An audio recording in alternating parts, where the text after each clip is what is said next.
What do you have to do when it's time for monumental change? You need to be able to assess whether you're making a good choice when you're doing this monumental change and going about whether this monumental change is beneficial for you and will be beneficial for the rest of your life. You really have to assess it. And how do you do that? How do you assess it? Well, I'm going to introduce you to my partner here at Sugreel, Lisa Callahan. She is going to talk about the 4 steps of monumental change. And she gives this presentation to the community with Richard Osmann. And Richard Osmann gives this as an intelligence briefing. So you will see him give an introduction to Lisa within the video. So Lisa really makes these really key, incredible points. And I want you to listen for these points that really just took my breath away. One of those being that we would never catch fish if we caught something every time. I mean, you just think about that. The reason you go and fish is for the fun of it, for the sport of it. And you hope you catch things every time, but because you don't, makes it that you want to go back. Because, hey, are you going to catch something? Who knows? Right? And then you learn more and grow more from failure than success ever feels. So however good success feels, you will actually learn and grow more, way more than that from failure. So I just want you to put that in perspective. Think about that. Keep that in mind as you're watching this presentation that Lisa gives with Richard Osmann, and really enjoy yourself because it's an amazing, amazing talk.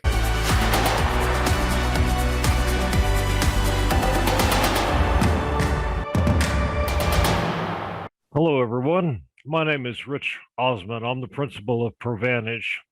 We're really fortunate to have some excellent guests for our intelligence briefings every month. And this month, the month of March 2022, we really had an exceptional one that meant a lot to me. This is Lisa Callahan. She had a very successful stint on Wall Street before she realized that she wanted more from her career and her life.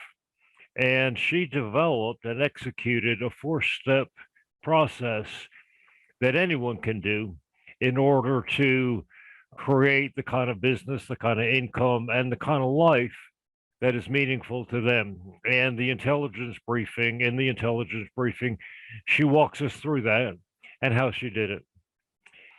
So with that, we join the interview with Lisa Callahan in progress. Businesses and how we do business has changed dramatically over the last couple of years. As you know, executives, whether it be in industrial or manufacturing, my space, which is the green space, are looking at ways of how to maneuver even from traditional to digital, from startup to scale.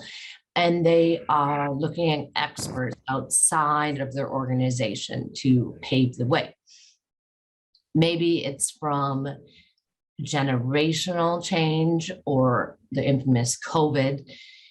I believe COVID was a result of a migration already taking way, a paradigm shift, right? Sometimes paradigm shifts are perceived negatively. In the scientific community, they define them as when experimentation begins to contradict premises from experts previously considered unshakable. As a result, a new and different paradigm replaces the dominant paradigm of its day. So with rebirth, catastrophic results occur. In simplistic terms, humanity as a whole has changed its org chart. And we're at a time where we can be more ourselves, whoever they are, and not follow the crowd. And I think that's what's going on. Okay. Well, of course, you started this change before the most recent paradigm shift.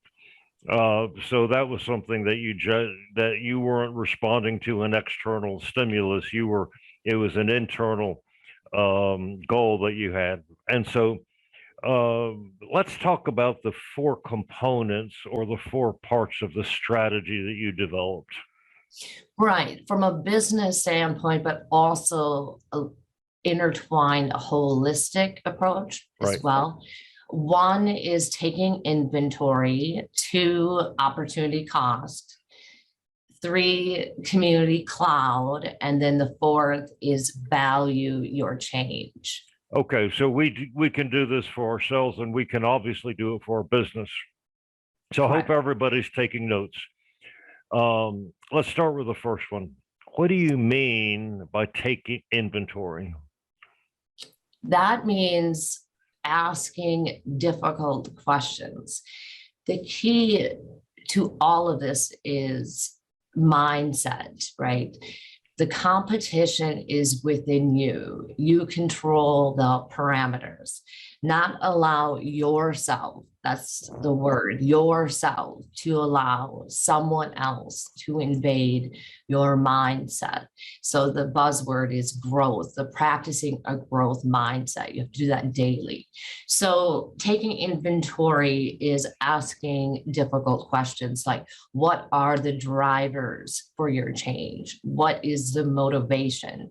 Is this a once in a lifetime opportunity? What are the absolute or certain benefits, right? Major changes cause heightened emotions, unforeseen circumstances, and unexpected problems, right? Right. So people will oftentimes ask their questions, well, what are the people around me think of this decision? And what I found is that you probably already made this change in your mind. So that's almost non-event. So you need to build some benchmarks to absorb some of these fluctuations, some of these unpredicted outcomes that are going to present themselves when you go through a monumental change. Okay, so that's personally, and then of course Yes. that's for business. And I've seen that Yes. in my practice all the time. When businesses start to grow and change, people that have been in the business go, I don't know about this. Correct. Yeah. Or the personal change, we may have friends, relationships, even family members go, they feel threatened. Oh, I don't know if I really, whatever. So it does cause change in a relationship. So it's taking inventory of yourself as an organism, if you want to call it that, or your business as an organization. Right. And I believe there's a difference between conceptual thinking and a visual learner. So what I did is, when I felt myself in one of those moments, I looked at a past passion success. A good one for most people can do is like sports or instruments or something along those lines. I use downhill skiing. I learned how to downhill ski when I was 20. Wow. And was dropped on a mountain in Idaho in a terrible snowstorm. And it was getting down the mountain. And those around me were saying, well, look, just ski to that tree. Don't look down the mountain. Ski to that tree. Ski to that tree. And that visual, repetitive thought process is the same that can be quantified into business. And then it doesn't stop there. So eventually you got down the mountain and then you want to go to chutes, right? Well, you just shimmy to the left, you shimmy to the right, you find your way, and then eventually you're an expert skier. That little example you can use in just a couple minutes to sort of get you back into your mind space in that visual concept. And it's that repetitive process. Like even Western media does it. There's a reason why we repeatedly get the same subjects presented to us correctly. Use that same technique as a positive momentum within you. Okay. So the inventory is both internal and external. Correct. Okay. We cannot solve issues with the same thinking when we created them. That's right. So figuring out where you went wrong rather quickly, and then learning new ways to sort of insulate yourself and help guide you. Now, we're getting kind of walking up to the edge is something I see a lot, and I'd like you to talk about that. Is a lot of people view significant change as a process of loss. Correct. Okay. So when they take inventory, do they put values on those things, or because when something changes, something changes. I mean, and so and what do you when you take inventory? It sounds kind of crass to say valuing a relationship. I But think right. I think that goes into more the looking at opportunity cost. okay. All right, so we'll get to that. So, all right, so that's the next one then. So you take it. So the first one is, what is the change you want to do, and then and part of that is, okay, well that's kind of the topic, but then the first thing is inventory, internally, externally. Okay, how can I get this done? What do I need to change in myself? How do I get my mindset and my goals? Now, the second one you mentioned, opportunity cost. Let's dive into that. Correct. And that's a difficult one. And that's, if you made this decision today, what would you be leaving behind in the future? This is where potentially roadmaps, there are hundreds of them, come into play. I could give a shout out, Road Monk does a great job. For myself, right now, currently, is underutilization, the green space, the renewable space, the concept of a full encompassing energy loop, restoring it, sustaining it, and regenerating. That's my passion. I'm thinking it when I'm sleeping. I'm thinking it when I'm dreaming. So the more I reach out, the more I'm involved in companies, contracting, interviewing, go full time. I did that all last year, the better. So it's about being active, and that's my opportunity cost. I mentioned my virtual background earlier, and I chose this because this beautiful line is the line between, pardon, North Dakota and South Dakota. And this has been a battle for well over a decade. And how can Minnesota get an opportunity to all that wind in North Dakota? So it was vetoed last year. And then this year they decided establishing the connectivity and relationship between the two states and giving up that line was more important to them than sitting idle. Does that present all sorts of obstacles in their way? Yes, but that was more important to them right now in concurrently as they look out in the future, maybe potentially taking a couple steps back than it was than just sitting around and potentially negotiating something else.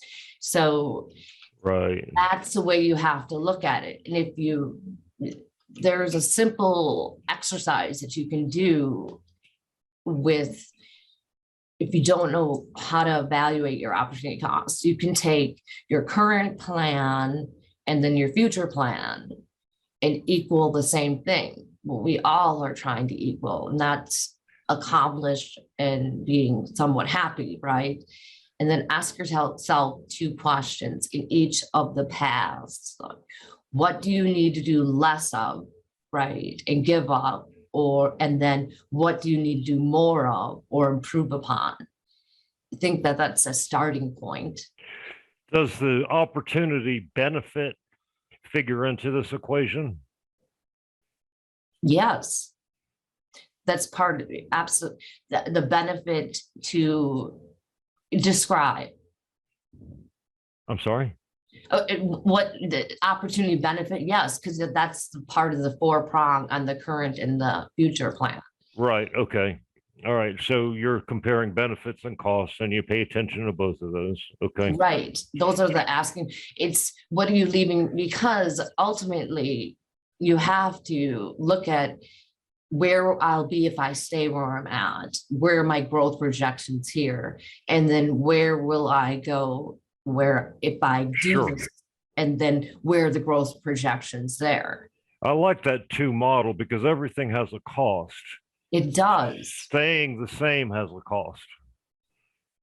Staying the same oftentimes is, there's a reason why you're doing this thought process.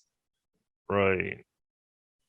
Right. So make it intentional, not, I'm not going to, I started to say accidental, but make it intentional. There's nothing wrong with staying the same if it's a choice where you're weighing all the benefits and cost. Correct. Okay. Oh, well, then you're designing your life and your career that way, even if nothing else externally changes. It's what's changing inside of you is now it's a conscious decision.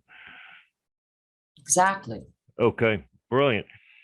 Now the third point that you have, you call it community cloud. Correct. Yes. I really like that because as business owners or entrepreneurs, sometimes we think, Lone Ranger type of thing, and the E-Myth kind of thing. So talk about what you mean by community cloud as one of the four key components in this. Right. So community cloud, visually, again, I look at it like an upside down triangle. And at the top is the high level cloud. And that's, I prefer, I think most do, LinkedIn. Let the LinkedIn algo work for you. We're all connected. Humanity is interwoven and intersected.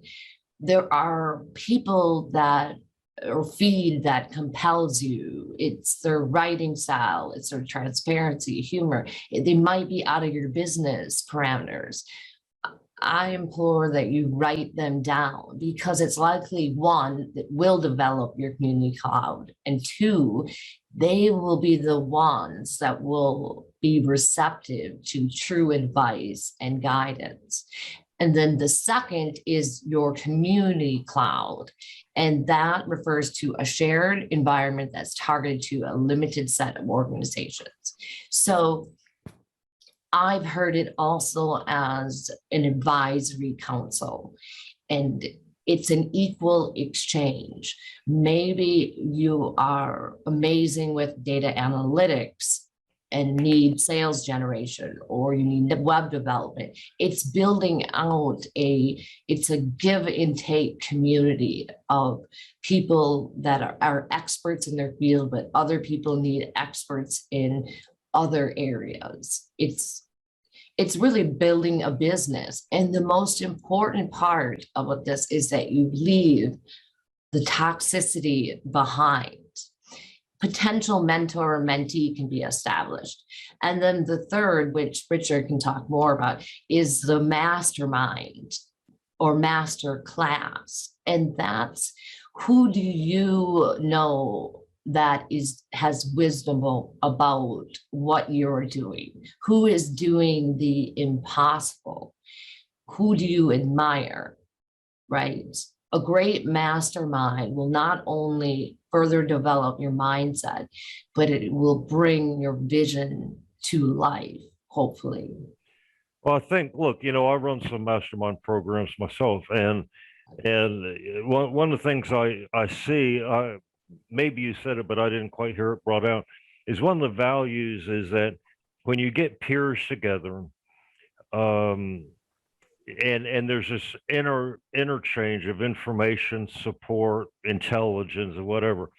So you're not just being mentored, but you also mentor other people, which does improve you as well. Right. So that's so that's very good. That's a powerful concept. Okay, so we have the community cloud. Right, and you almost should be building these simultaneously. Collaboration versus competition. Yeah. We do not, and I am completely fall victim to this.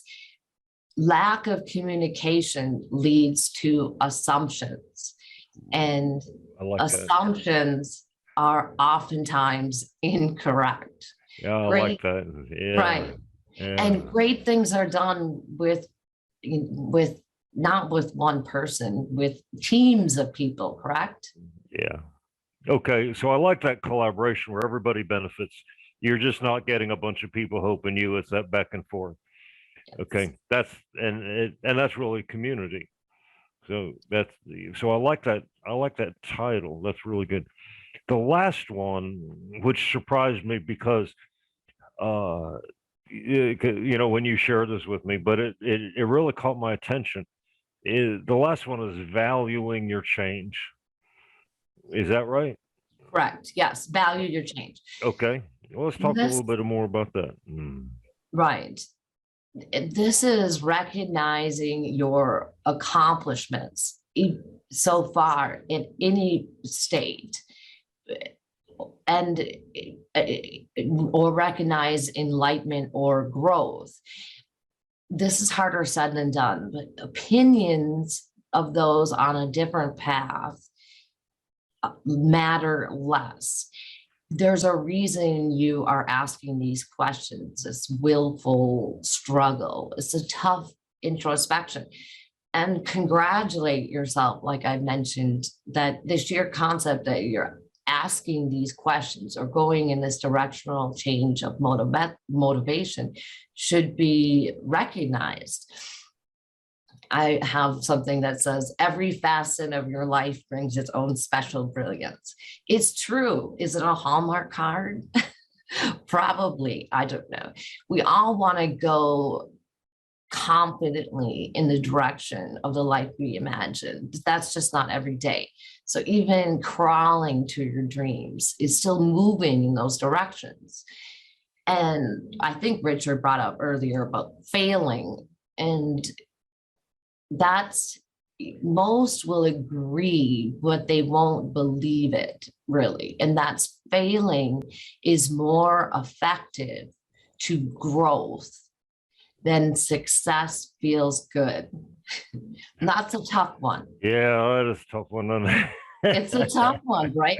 But give me this. So failing hits different emotions, presents undiscovered opportunities, right?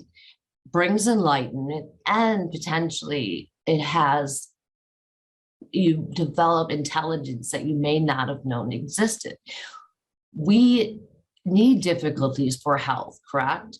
And everyone wants to alleviate pain, myself, a prime example. However, sometimes we have to walk through that because that's where strength is exactly gained, correct? So if fishing wouldn't exist if we always caught fish, right? So failing is a part of growth, and it does not feel good. And so that in itself brings strength, right? Well, no, I get that. And, anybody who's had achievement, I like the term achievement better than success, has also had failures, but they just didn't stop there. And it's your point. They learned, they changed, they grew. But the valuing your change is a little more, to me, a little more than the process, because we go through a change for a positive reason. Yes. And okay, now you had that one as the last, but I'm thinking that might not want to wait for 5 years or a year or 2 years. That might be an incremental, when you make those incremental changes, to value it and really own it as kind of helping you go through that process. Is that accurate? That's absolutely accurate. If you have tenacity, you're in transition throughout your whole life, and you need to find where areas of little successes or achievements, and recognize and value those, because we're always trying to make ourselves better, faster, stronger. And this one's completely free. You have the choice all the time what you tell or say to yourself. That big, massive brain that you have the choice what you want to feed it every day. And do you want to feed it negative reinforcement or positive reinforcement? What if somebody really doesn't do a full inventory assessment?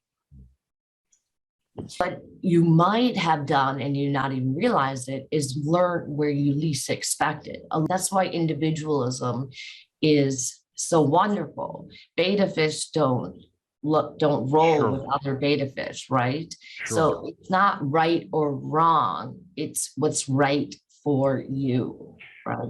And it may also be because this is a process that this inventory happens all along, because sometimes changes have unintended consequences.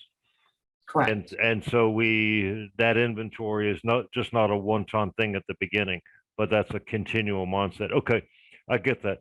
But let me ask you this. What if, does the process have an endpoint? No. In other words, are we done with the change and we're done with the transformation and now it's like, okay, we can relax and whatever? I can't speak, but I do these steps concurrently right now. They standpoint of business in the renewable space.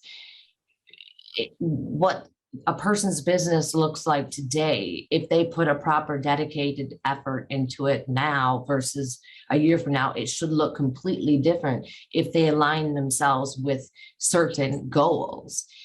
I use renewables because I know that well. The farming community 12 years ago, you could not tell them that they could have additional revenue line item, a stable one versus crops, and you could have all these credits and incentives.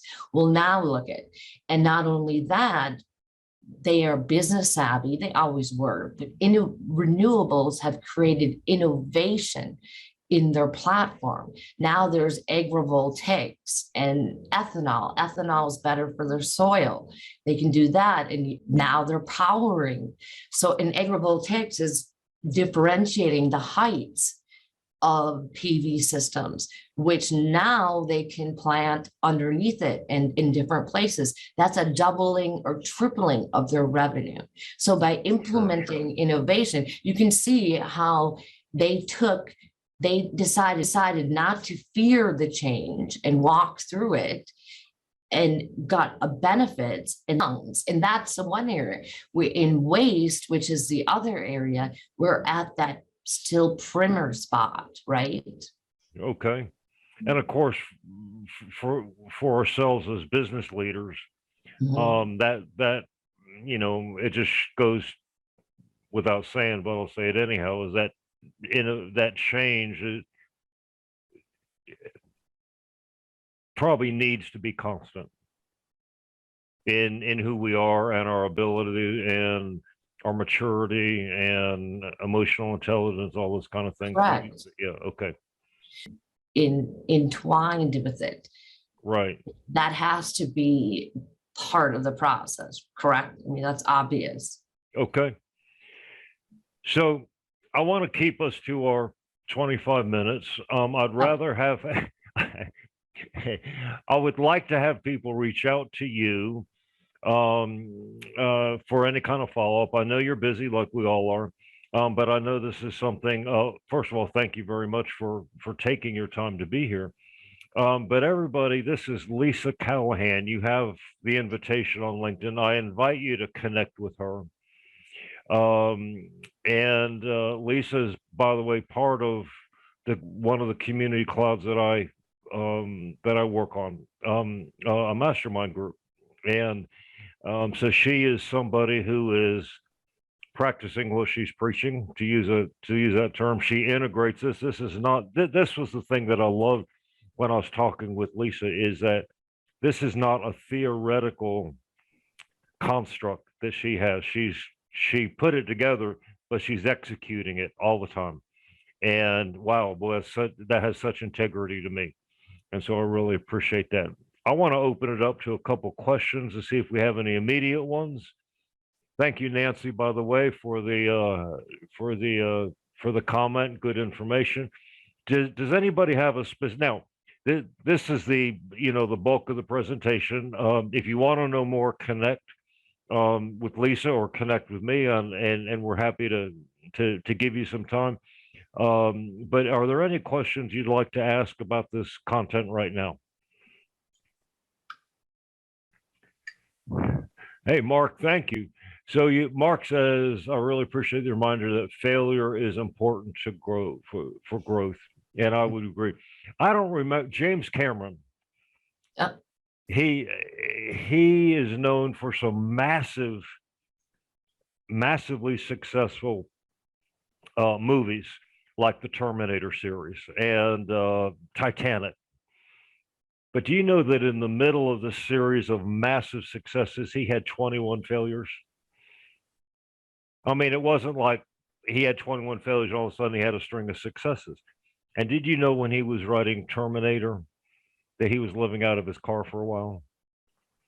And oh, it's amazing, right? And I think that's Mark's point, is that, gosh, it's not a black and white world, is it? And if we're going to achieve, then these other things will happen too. Lisa, but to leverage on what Mark wrote, is there a difference between failing at something and being a failure? Absolutely. Completely. A failure is giving up. If you're a failure, then you've given up on what I look at. If I failed at something, then I myself redesign my org chart, and I said, oh, that didn't work. Now I'm going to look at going about it a different way. Okay. And then how do I get to that level? It's just a realignment of focus. Okay. Because everything's obtainable, I believe. If you want to be a movie star, I don't know. Yeah. Maybe something else presents itself, and then you've achieved those same feelings. But there's a difference between being a failure and not having something work out like we wanted. Correct. So okay. There's always a benefit. Failing is a part of life, and then you cry, you pull up Google Earth, you look at the Earth, and you pinpoint maybe on your state, and okay, a meteor didn't hit. There you go. And so my failure wasn't that powerful, wasn't catastrophic. And then you realign your org chart and you say, okay, I really want to do this. How can I get this done? Maybe I need to bring in some people for advice. Where did I make the mistakes, right? Sure. So Kim had a great question. So the three main points are, actually there's four, Kim. So taking inventory is the first one. Okay. Opportunity cost is the second. And we talked about that's both cost and benefit. Community cloud, and then valuing your change, valuing where you are, and like you said. And I think the thing that I'm coming away with this is an organic, ongoing process. It's not something that we start and finish, and that's it. Correct. Okay. Well, listen. Go ahead. It's an ongoing process. You can do a quick, I'm not saying like something on a napkin. You can do a quick analysis, because this will cause a ripple effect if you're doing a monumental change with yourself and those around you. However, the aspects of each four of these components, other people have talked about some of them. They are useful for all parts of your life from an ongoing basis. Lovely. Well, listen, I've enjoyed this. I encourage everybody to connect with Lisa, and you're connected with me. Reach out if you'd like to talk about this more. We certainly would enjoy that. Lisa, thank you so much for being a part of the group today. Thank you for your leadership. And most of all, thank you for going through what you went through and conceptualizing it, because you know what? That's going to help all of us. Thank you. I appreciate it. See everybody later. Bye. Bye.